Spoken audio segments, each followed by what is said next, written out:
திரு புஷ்பா தங்கதுரை அவர்கள் எழுதிய துணிந்த பின் சுகமே அப்படிங்கிற ஒரு சைக்காலஜி பேஸ்டு கிரைம் த்ரில்லர் நாவல், ஒரு கிரைம் நாவல் இந்த வீடியோல கேட்க போறோம். இதுக்கு முந்தின பகுதி 1 லிங்கை இந்த வீடியோ டிஸ்கிரிப்ஷன்ல கொடுத்துருக்கேன். ஸோ அதை கேட்டுட்டு இந்த 2வது பகுதி கேட்டீங்கன்னா கதை உங்களுக்கு நல்லாவே புரியும். கேட்கலாமா? துணிந்த பின் சுகமே. அத்தியாயம் 3. இரவு சிங்குக்கு உறக்கம் வரவில்லை. 1 வருடத்திற்கு முன் நிகழ்ந்த அந்த கொலையும் அதன் விளைவுகளும் அவர் மீது போர்வையாக ஒட்டி இருந்தன. இந்த கேஸ்ல நியாயம் சரியா வழங்கப்படலன்னு நினைத்தார். காலையில் 10 மணிக்கு இன்ஸ்பெக்டர் ரவி ஷம்பகா கேஸ் ஃபைலை கொடுத்து அனுப்பியிருந்தார். சிங் 10 நிமிடத்தில் அது முழுவதையும் படித்து தீர்த்தார். குறிப்பாக போஸ்ட்மார்ட்டம் ரிப்போர்ட்டை ஆராய்ந்தார். 10:30 மணிக்கு ஃபாரன்சிக் லேபுக்கு போன் பண்ணினார். வெங்கட்ராமன் தான் இருந்தார். உங்ககிட்ட இருந்து கால் வரலையேன்னு பார்த்தேன் சார் என்றார் வெங்கட்ராம். இதோ வந்தாச்சுல்ல வெங்கட்ராம், 2 பொண்ணுங்களையும் முடிச்சாச்சுல்ல? அநேகமா முடிச்சாச்சு.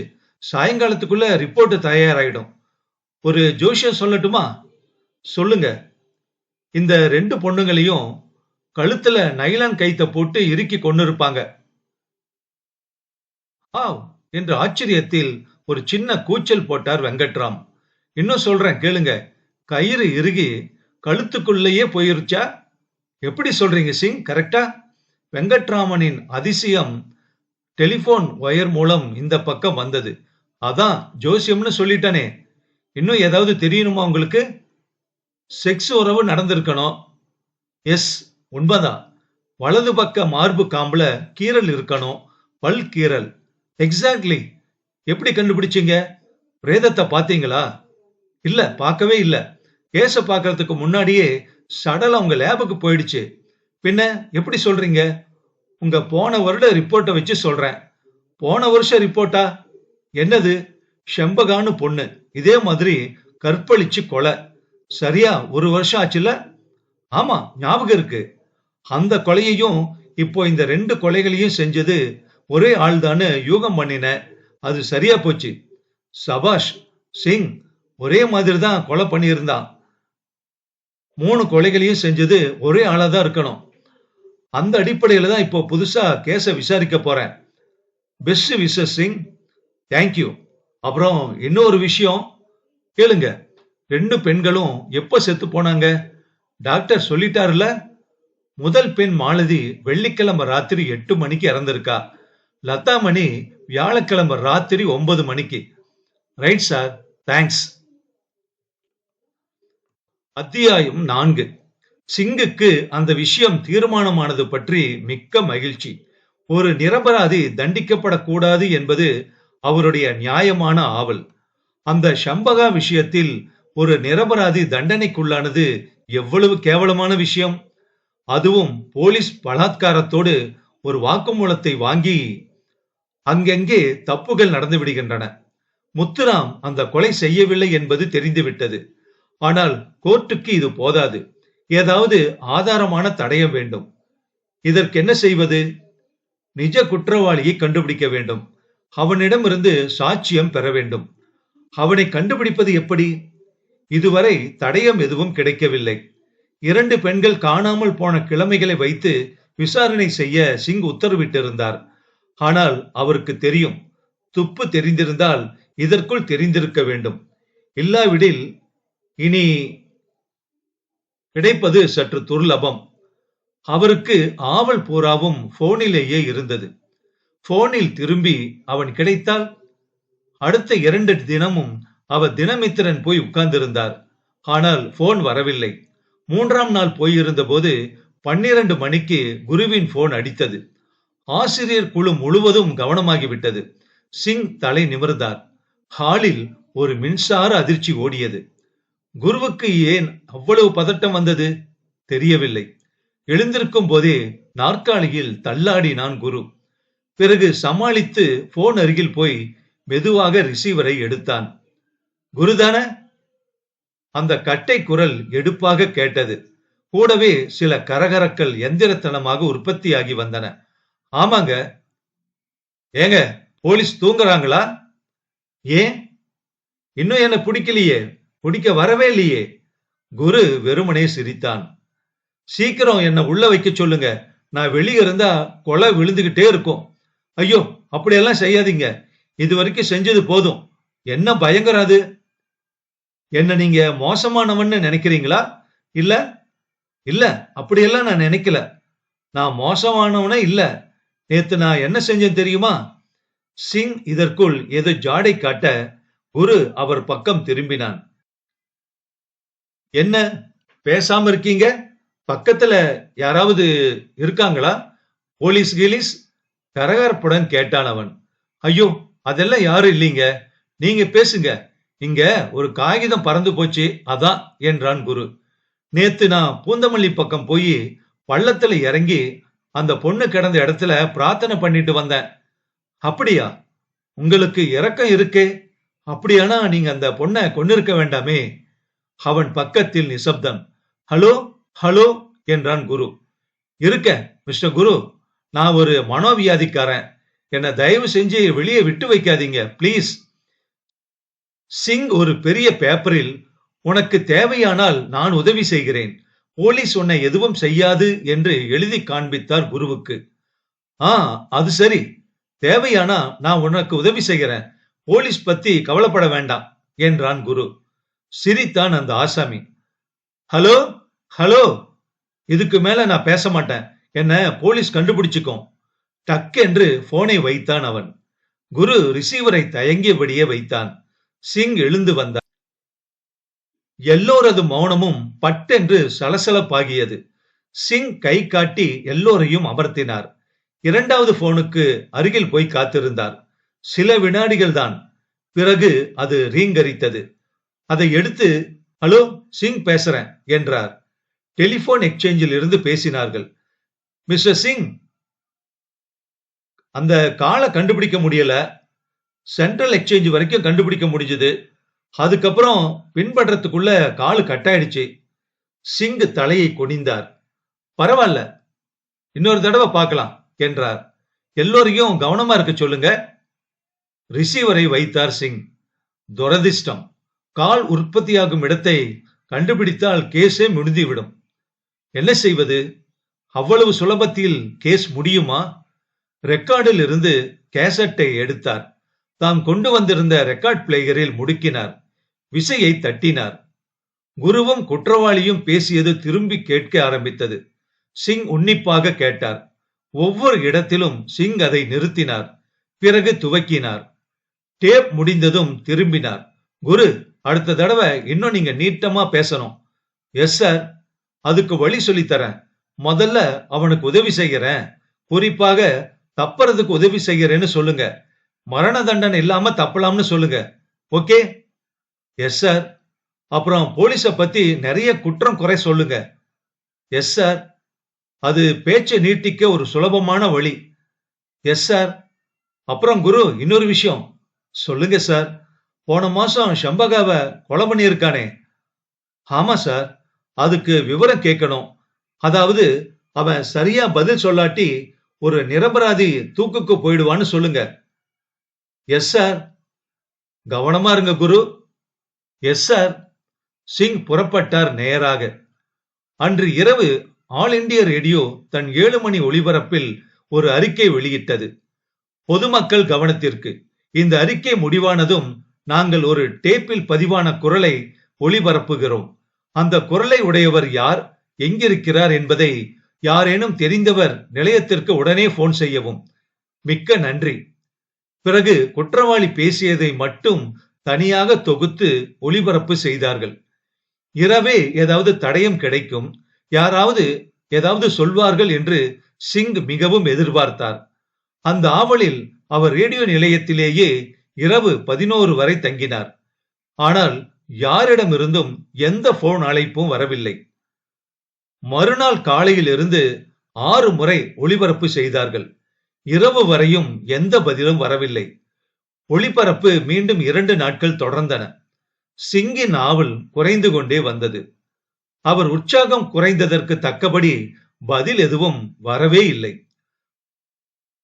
அதே போல தினமித்திரன் ஆபீஸுக்கு அந்த ஆசாமி போன் பண்ணவே இல்லை. சிங் நிசப்தமானார். முதல் முயற்சி வீணாக போய்விட்டது என்று நினைத்தார். இனி வேறு வழியில் இறங்க வேண்டும். என்ன வழி?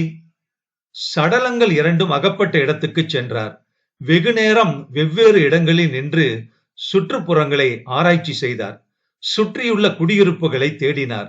அவை வெகு தூரத்தில் இருந்தன. அங்கே போய் விசாரித்த போது எந்த உதவியும் வரவில்லை. யாரும் யாரையும் சந்தேகம் கொள்ளும்படி பார்க்கவில்லை. அந்த குடியிருப்புகளுக்கு புது நபர்கள் யாருமே வரவில்லை. சிங் யோசித்தார். கொலை செய்யப்பட்ட பெண்கள் வாழ்ந்த இடம் ஒருபுறம், பின்னர் அவர்கள் 20 மைல் தொலைவுக்கு கொண்டு போகப்பட்டிருக்கிறார்கள். உயிரோடு கொண்டு போனாலும் சரி, இறந்த பின் எடுத்துக்கொள்ள செல்லப்பட்டாலும் சரி, அவ்வளவு தூரம் எப்படி அவன் அவர்களை கொண்டு போனான்? யாராவது பார்த்திருக்க மாட்டார்களா? இல்லை, நிச்சயம் பார்த்திருப்பார்கள். அல்லது குற்றவாளி ஏதாவது வாகனம் உபயோகித்திருப்பானா? இருக்கலாம். அது ஒன்றுதான் நடக்கக்கூடியதாக தோன்றியது. மற்ற எதுவும் நடந்திருக்க முடியாது. அப்படியானால் குற்றவாளி சொந்தமாக கார் வைத்திருப்பானா? இருக்கலாம். மத்திய வர்க்கமாக இருக்கலாம். அல்லது மேல் மட்டமாகவும் இருக்கலாம். அதனால்தான் அவன் மனம் திறந்து தான் ஒரு மனநோயாளி என்று கூற முடிகிறது. மேல்மட்டம் மட்டுமல்ல, படித்தவனாகவும் இருக்க வேண்டும். அவனை கண்டுபிடிப்பது எப்படி? இப்படியே 5 தினங்கள் ஓடிவிட்டன. 6ஆம் நாள் அவரது உதவியாள் லிங்கும் மற்றும் அவர் சில விஷயங்களில் சில வித்தியாசமான அபிப்பிராயங்களை கேட்க விரும்பும் மாலினியும் கூடினார்கள். சிங் தமது அனுமானங்களை கூறினார். மற்றவர்களின் அபிப்பிராயங்களை கேட்டார். சார் என்றான் சிங். மாலினி ஏதாவது சொல்லும் முன் அவன் சொல்ல வேண்டும் என்ற ஆவல். சொல்லு லிங். 2 பெண்களும் வீட்டை விட்டு வெளியே வந்திருக்காங்க. அப்ப கடத்தப்பட்டிருக்காங்க. எப்படி சாட்சி இல்லாம போச்சு? மாலினி குறுக்கே புகுந்தாள். சாட்சி எதுக்கு இருக்கணும்? கடத்தல் நடத்துறதுன்னு யாருக்காவது தெரிஞ்சாதான் அதை கண்காணிக்க போறாங்க. ஏன் அந்த பொண்ணு கத்தி இருக்காதா? கத்தி இருந்தா இதுக்குள்ள சாட்சி வந்திருக்கும். அப்போ கத்தலைன்னு தெரியுது. அதுக்கு காரணம்? லிங் பதில் சொல்லவில்லை. சிங் குறுக்கிட்டார். மாலினி, இந்த 2 பெண்களும் கடத்தல்காரனுக்கு தெரிஞ்சவங்களாக இருப்பாங்களா? சார், விசாரணை நடந்தாச்சு. ஃபைல்ல ரிப்போர்ட் படிச்சாச்சு. 2 குடும்பத்துக்கும் சேர்ந்த உறவினர்கள், சிநேகிதர்கள், இன்னும் பால்காரன், தயிர்காரன் ஆக எல்லா ஆட்களையும் லிஸ்ட் எழுதியாச்சு. 2 பெண்களுக்கு தனித்தனி லிஸ்ட். இந்த 2 லிஸ்ட்ல இருக்கும்படி ஒத்துமையா எந்த ஆளும் கிடைக்கல. சிங் மீண்டும் யோசித்தார். சரி, குடும்ப லிஸ்ட் எழுதியிருக்காங்க. பள்ளிக்கூடம், அங்குள்ள ஆண் டீச்சர்கள் மற்றும் பரிச்சயமானவர்கள் லிஸ்ட் தயாரா இருக்கா? ஓ, அது கூட இருக்கு சார். 2 பெண்ணும் வெவ்வேறு ஸ்கூல். அதுவும் புதுப்படையா ஒண்ணும் கிடையாது. மாலினியின் டான் டான் பதில்கள் லிங்கை திரை போட சிங்குக்கு பரவசம் கொடுத்தது. அப்போ என்றார் அவர், யாரோ ஒரு அந்நியன் திடீர்னு வந்து தாக்கி பெண்களை கடத்திட்டு போயிருக்கான் இல்ல?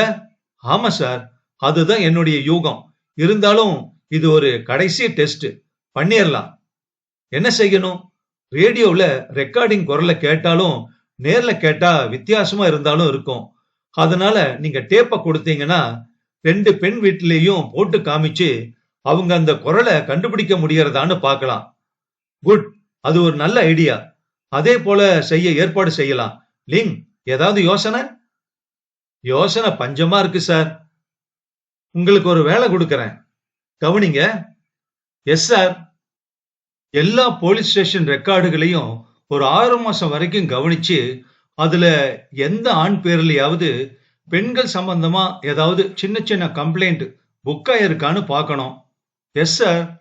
அதாவது பொண்ணுங்க கிட்ட வம்பு கிம்பு யாராவது பண்ணியிருப்பாங்க. போலீஸ்ல அவங்கள எச்சரிக்கை பண்ணி அனுப்பி விட்டுருப்பாங்க. அப்படி ஏதாவது கம்ப்ளைண்ட்ஸ் வந்து யாருக்கு எச்சரிக்கை கொடுத்திருக்காங்கன்னு பார்த்து அதை குறிச்சிட்டு வரணும். முடியுமா? முடியும் சார், நான் குறிச்சிட்டு வரேன். இந்த பெண்கள் 2 பேர் ஏரியாவிலையும் முக்கிய கவனம் வையுங்க. Yes sir. மாலினி, நீங்க என்ன செய்ய போறீங்க?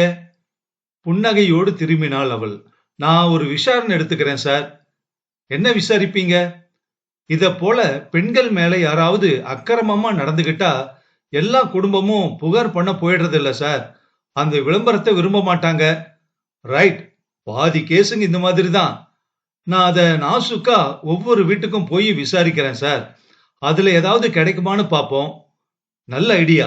அத உடனே செய்யுங்க என்றார் சிங். மேலும் நாட்கள் ஓட துப்பு எதுவும் கிடைக்கவில்லை. சிங் ஒரு யோசனை செய்தார். குருவை ரேடியோ மூலம் ஒளிபரப்பச் செய்தார். தினமித்ரனில் என்னோடு தொடர்பு கொண்ட நண்பருக்கு நான் இந்த ரேடியோ செய்தி அனுப்புகின்றேன். நீங்கள் அப்புறம் போன் பண்ணவே இல்லை. உங்களுக்கு ஏதோ சங்கடம் இருக்கிறது போல தோன்றுகிறது. என்னை உங்கள் நண்பனாக கருதி உங்கள் கஷ்டங்களை என்னிடம் சொல்லலாம். நான் என்னால் முயன்றதை நிச்சயம் செய்வேன். எந்த உதவியானாலும் என்னை கேளுங்கள். அவசியம் உதவி செய்கிறேன். இந்த அறிக்கை காலையிலும் மாலையிலும் வாசிக்கப்பட்டது. டிவியிலும் குரு தோன்றி இதே அறிக்கையை வாசித்தான். இதற்கு பலன் ஏதாவது கிடைக்கும் என்று எதிர்பார்த்தான். முதல் நாள் எதுவும் தெரியவில்லை. இரண்டாவது நாளும் தெரியவில்லை. மூன்றாவது நாள் குருவின் மேஜியின் மணி அடித்தது. எல்லோரும் கவனமானார்கள். சிங்கிற்கு வேறு ஒரு போன் வழியாக செய்தி பறந்தது. குரு மெதுவாக தயங்கி போனை எடுத்தான். ஹலோ, மிஸ்டர் குருவா? ஆமா. ரேடியோ டிவி எல்லாம் போட்டு வாசிக்கிறீங்க? மகிழ்ச்சி. இப்ப நீங்க எனக்கு என்ன உதவி செய்வீங்க சொல்லுங்க. உங்களுக்கு என்ன மாதிரி உதவி தேவை அதை சொல்லுங்க. அதை என்ன சொல்ல முடியும்? நான் நல்லவன். அது நல்லா தெரியுது. இல்லாட்டி போன் பண்ண மாட்டீங்களே. எனக்கு நோய் எப்பவாவது வருது. அதை கூட குணமாக்க முடியுங்க. ஆமா முடியும். நான் போலீஸ்ல அகப்பட்டுக்கிடுவனே. நீங்க தான் போலீஸ் சீக்கிரம் வந்து உங்களை பிடிக்கணும்னு சொன்னீங்களே. இப்பவும் தான் சொல்றேன். ஆனா போலீஸ் வந்து பிடிக்கிறதுக்கும் நானா வந்து சிக்கிக்கிறதுக்கும் வித்தியாசம் இருக்குல்ல. என்னதான் நினைச்சாலும் நானாக அகப்பட எனக்கு விருப்பம் இல்ல. போலீஸ் பிடிக்கட்டும், நான் குற்றத்தை ஒத்துக்கிறேன். எங்க இருக்கீங்க சொல்லுங்க. சிரித்தான் அவன். பலே ஆளா இருக்கீங்களே. அதை நானாக சொல்வேனா? இந்த சமயம் சிங் உள்ளே அவசரமாக நுழைந்தார். சொல்ல வேண்டாம், ஒரு சின்ன துப்பு கொடுங்க. அது கூட எனக்கு கொடுக்க விருப்பம் இல்ல, விட்டுடுங்க. சரி, ஒரு நிரபராதிய விடுவிக்கணுமா இல்லையா? ஆமா, அத நான் போலீஸ்லயே சொன்னேன். அவங்க நம்ப தயாரா இல்ல. ஏன் நம்ப மாட்டேங்கிறாங்க போலீஸ்? நீங்க கொன்னீங்கன்னு சொல்றதுக்கு துப்பு கேக்குறாங்க. ஏதோ கேக்குறாங்களா? சொல்றேன். அந்த பெண்ணு செண்பகா நாயோடு இருட்டு வேளையில ரோட்ல நடந்து வந்தாங்க. அப்ப திடீர்னு நான் வந்து அவளை மடக்கிட்டு போயிட்டேன். எப்படி கையாலே தூக்கிட்டு போக முடியுமா? கார் கொண்டு வந்தேன். ஓஹோ, அதுல மடக்கி போட்டுக்கிட்டு போயிட்டேன். திருநெல்மலை தாண்டி ஒரு வயக்காட்டுக்குள்ள இருட்டுல கொண்டு போய் கொன்னுட்டேன். ரைட். இதுல துப்பு ஒண்ணு இல்லையே. சொல்றேன். அந்த பெண்ணு கர்ச்சீப், கைப்பை ரெண்டையும் அங்கே முருகானந்தம் செங்கல் சூளை பக்கத்துல பெரிய பள்ளம் இருக்கு, அங்க விட்டெறிஞ்சிருக்கேன். பாத்துக்க சொல்லுங்க. நான் என்னாச்சு? ஒரே அடியா கொன்னு ரோட்டுல குளத்துக்கு முன்னால சின்ன பாலம் இருக்கு, அதுல போட்டிருக்கேன் பாருங்க. சரி, பாத்துக்கிறோம். இன்னும் வேற ஏதாவது துப்பு? வேற ஒண்ணும் இல்ல. அந்த பொண்ணுதான் நான் கொல்றதுக்கு முன்னாடி ஒரு அட்ரஸ் என்கிட்ட கொடுத்து, நான் மறு ஜென்மத்துல உங்களை கல்யாணம் பண்ணிப்பேன்னு லெட்டர் எழுத சொல்லி அழுதா. அட்ரஸ் என்ன? என்னவோ Rajender Victor and company, Chennai 3ன்னு சொன்ன ஞாபகம். நீங்க லெட்டர் எழுதுனீங்களா? ஆ, எழுதுவேனா? எழுதுனா கையெழுத்துல பார்த்து போலீஸ் கண்டுபிடிச்சிருவாங்களே. சரி, அப்ப வேற துப்பு? வேற எதுவும் இல்ல. இத சொல்லி அந்த ஆசாமிய உடனே சிறையிலிருந்து விடுவீங்க, அது போதும். டக் என்று தொடர்பு அருந்தது. ஹலோ ஹலோ என்றான் அவன். ஆனால் அங்கு பேச்சு இல்லை. சிங் அவசரமாக இயங்கினார். அடுத்த போன் சட்டென்று அடித்தது.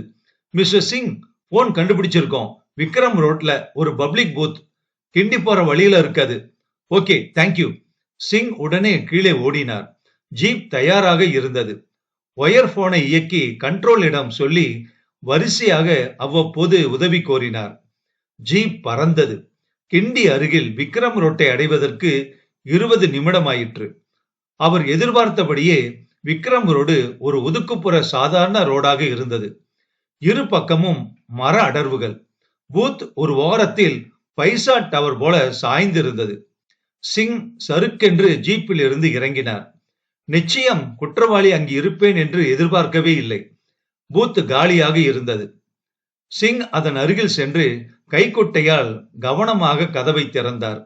உள்ளே தரையில் உதிர்ந்த மலர் தவிர வேறு எதுவும் இல்லை. சின்ன துணுக்காக ஏதாவது கிடைக்குமா பார்த்தார். ஆனால் எதுவும் இல்லை. அடுத்து வெளியே சுற்றி பார்த்தார். பிறகு வெவ்வேறு திசை தொலைவில் பார்த்தார். எதுவும் கண்ணில் படவில்லை. சில நிமிடங்களில் 2 போலீஸ் லாரிகள் வந்து சேர்ந்தன. நாயை அழைத்து ஒரு லாரி வந்தது. பூத்தில் ஒரு நாயை விட்டு மோப்பம் பார்க்க சொன்னார்கள். நாய் மோப்பத்தை இழுக்க சிரமப்பட்டது. சார், எடுக்காது போல இருக்கே என்றார் ஹேண்ட்லர். பலமுறை ஏவி அழுத்து விட்டு சொன்னார். சிங் யோசித்தார். ரிசீவர் மீது அவர் கண். அதன் கார்டை பிடித்து தூக்கி ரிசீவரை கைதோடாமல் கீழே இறக்கினார். ரிசீவரை மோப்பம் பிடிக்கச் சொன்னார். ஹேண்ட்லர் ஏவினார். நாய் முயற்சித்தது. சில முயற்சிகளுக்கு பிறகு மூக்கை தூக்கி கொண்டு கீழே இறங்கியது. பிறகு ஒரு புறம் இழுக்க ஹேண்ட்லர் பின்னால் போக சில கான்ஸ்டபிள்களும் நடந்தார்கள். நாய் சாம்சன் சிறிது தூரம் போய் பிறகு சாலையை விட்டு வலதுபுறம் இறங்கியது. தரிசான நிலத்தில் ஓடி தோட்டத்தை அடைந்தது. அதை சுற்றியவாறு சென்று மற்றொரு தடத்தை பிடித்தது. அதிலே சென்று கடைசியில் ட்ரங்க் ரோட்டை அணுகியது. அதில் வந்து நின்று இருபக்கமும் பார்த்தது. ஹேண்ட்லர் அதையே கவனித்திருக்க சிங் ஆர்வத்தோடு நின்றார். நாய் சில அடிகளை எடுத்து வைத்து திரும்பியது. ஹேண்ட்லர் பலமுறை ஏவினார். கடைசியில் அது சுருண்டு படுத்தது. சிங் யோசித்தார். அவருக்கு புரிந்துவிட்டது. அந்த இடத்தில் குற்றவாளியின் கார் நின்று கொண்டிருந்திருக்க வேண்டும். அதில் ஏறி அவன் போயிருக்க வேண்டும். சிங் திரும்பினார். எல்லோரும் பூத்து பக்கம் வந்தார்கள். பாரன்சிக் அதிகாரிகளும் வந்திருந்தார்கள். சிங் அவர்களை நோக்கி, இந்த பூத் உள்ள தரையில மண் உதிர்ந்திருக்கு. மிஸ்டர் வெங்கட், இதை எடுத்து கொஞ்சம் அனலைஸ் பண்ணனா தேவல என்றார் சிங். செஞ்சிருவோம் சார் என்றார் வெங்கட்ராம். அதற்குள் கைரேகை நிபுணர் பூத்தின் கதவு, ஹேண்டில், போன் ரிசீவர் எல்லாவற்றையும் பொடி தூவி பார்த்தார். தெளிவாக ஒரு கைரேகையும் அவருக்கு கிடைக்கவில்லை. கிடைத்த ஒரு பாதி ரேகை குற்றவாளியுடையதாக தெரியவில்லை. சிப்பந்திகள் சின்ன பிரஷ் சகிதம் வந்து தரையில் கிடந்த மண் துகள்களை மெதுவாக பெருக்கி ஒரு பிளாஸ்டிக் பைக்குள் போட்டார்கள். வேற ஏதாவது செய்யணுமா? வெங்கட் கேட்க, இல்ல, புறப்பட வேண்டியதுதான் என்று கூறினார் சிங். வண்டிகள் புறப்பட்டன. சிங் யோசித்தார். கேஸ் வெகு விசித்திரமாக நடந்து கொண்டிருந்தது. அவன் படித்தவனாக இருப்பான். அதனால் தன் அறிவை உபயோகித்து போலீஸை மடக்க பார்க்கிறான். இன்னும் எத்தனை நாள் அவனால் முடியும்? பார்ப்போம், பார்த்து விடலாம் என்று நினைத்தார் சிங். மறுநாள் குற்றவாளியிடமிருந்து மற்றொரு கால் வந்தது. மணி 12. யாரும் அதை எதிர்பார்க்கவில்லை. சிங் தினமித்திரனுக்கு வரவில்லை. குரு ரிசீவரை எடுத்தபோது மறுமுனையில் குரல் கரகரத்தது. மிஸ்டர் குருவா? ஆமாங்க, நான் நேத்து பேசினேன்ல, அதுல சின்ன தப்பு பண்ணிட்டேன். சொல்லுங்க, நாய்க்குட்டிய எங்க போட்டேன்னு கேட்டீங்க. சின்ன பாலத்துக்கு அடியிலன்னு சொன்னல, அது ஒரு பொய் தான். பொய்யா?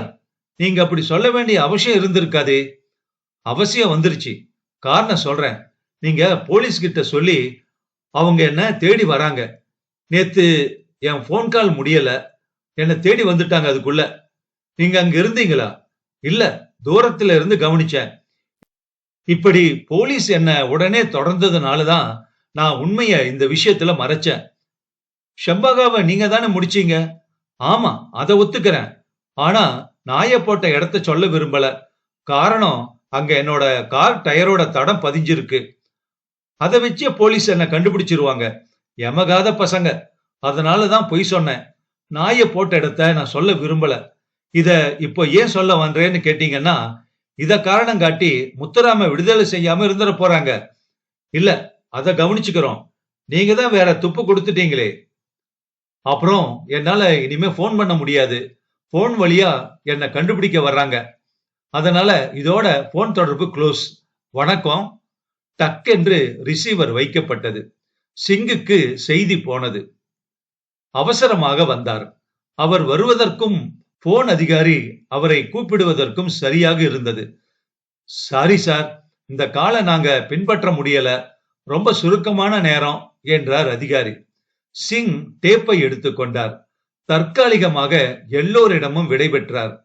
ஆபீஸுக்கு போனதும் அவருக்கு கவலை பீடித்தது. இதுவரை அவருக்கு வசமான துப்பு எதுவும் கிடைக்கவில்லை. லிங்க், மாலினி அனுப்பியுள்ள குறிப்புகளை படித்து பார்த்தார். அதிலும் வகையாக எதுவும் கிடைக்கவில்லை. கேஸ் அவரை பொறுத்த வரையில் கொஞ்சம் விசித்திரமாக இருந்தது. போனில் எந்த குற்றவாளியும் இவ்வளவு தைரியமாக பேசினதில்லை. இவ்வளவு மனம் திறந்தும் பேசியதில்லை. ஒருவேளை இப்படி இவன் சொல்வதெல்லாம் போலீஸை திசை திருப்பத்தானோ? முத்துராம் விஷயம் நினைவுக்கு வந்தது. எழுந்தார். அவரையாவது வெளியே கொண்டு வரலாமே என்று நினைத்தார். ஜீப்பை எடுக்கச் சொல்லி புறப்பட்டார். கிராண்ட் ரங்கில் பறந்து பல்லாவரத்தை தாண்டியதும் வலது புறம் திரும்பினார். இப்போது அங்கெல்லாம் காளான் போல காலணிகள் முளைத்து விட்டன. இடங்களை கண்டுபிடிப்பதே கஷ்டமாக இருந்தது. குற்றவாளி தந்த குறிப்புகளை வைத்துக் கொண்டு அந்த இடத்தை அடைவதற்கு அரை மணி நேரம் ஆகியது. ஜீப்பை ரோட்டில் நிறுத்தினார். பிறகு நடந்து போக ஆரம்பித்தார். 15 நிமிடம் அலைய வேண்டி வந்தது. கடைசியில் அவர் அடைந்த இடங்களில் நானாவித கோடை மரங்களும் வளர ஒருவித வெப்ப நிழல் எங்கும் விரிந்திருந்தது. அவர் உடல் வியர்க்க அந்த இடத்தை குறுக்கும் நெடுக்குமாக ஒரு முறை போய் வந்தார். அவருக்கு எந்த தடயமும் கிடைக்கவில்லை. பார்வையால் அநேகமாக எல்லா இடத்தையும் பார்க்க முடிந்தது. ஒருவேளை குற்றவாளி அவர்களை ஏமாற்றுகிறானோ? போலீஸை வழி திருப்புவதற்காகவும் அவன் தப்புவதற்காக அவகாசம் கிடைப்பதற்காகவும் குற்றவாளி பொய் சொல்கிறானோ? சிங் மிகவும் குழம்பினார். இருந்தும் மனம் தளரவில்லை. தமது கடமை அவன் சொன்ன விஷயத்தை ஓரளவு சோதித்து பார்த்து விட வேண்டியது. மெதுவாக அடிமேல் அடி வைத்து நடந்தார். ஒரு செத்தை கூளத்தை மிதித்த போது கால் சற்று அமிழ்ந்து பல அங்குலங்கள் கீழே இறங்க ஒரு யோசனை உதித்தது அவருக்கு. ஒருவேளை இந்த கூளத்தில் எங்கேயாவது அது மறைந்திருக்குமோ? தவிர ஷம்பகா கொலை நடந்து எத்தனை மாதங்கள் ஆகிவிட்டன? இன்னமும் அவளது பையோ வேறு உடைமையோ இங்கு இருக்குமா? யாராவது எடுத்து போயிருக்க மாட்டார்களா?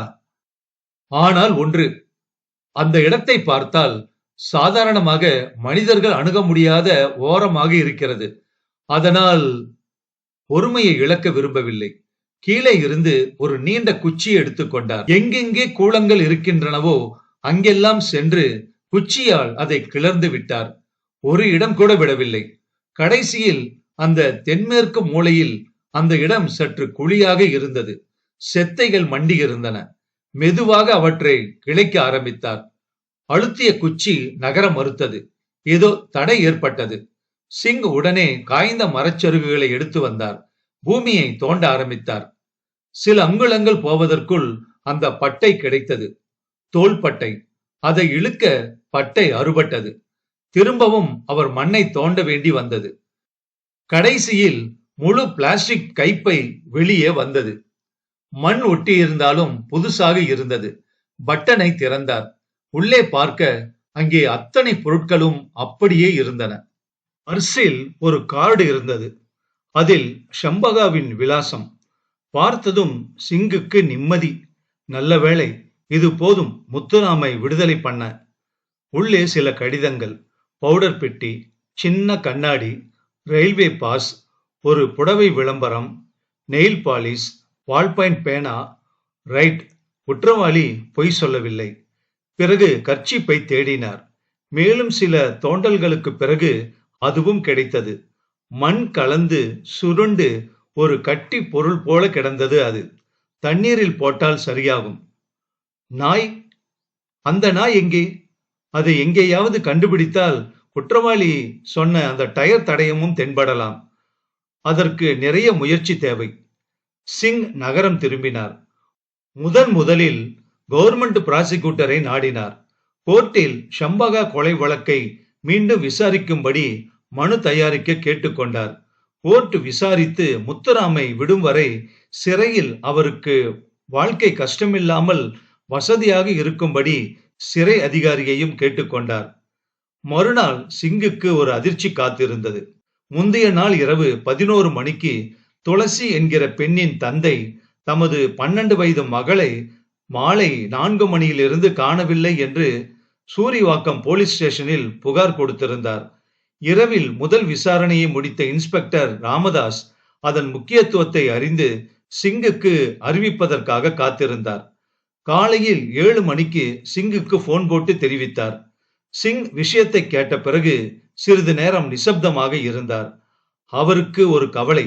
இந்த கடத்தல்கள் ஒரு பொதுஜன பீதிக்கு வழிவகுத்து விடுமோ? ஏற்கனவே அவரது வேண்டுகோளின்படி பத்திரிகைகள் இந்த கடத்தல்களை கீழ் சுருதியில் பிரசுரித்துக் கொண்டிருந்தன.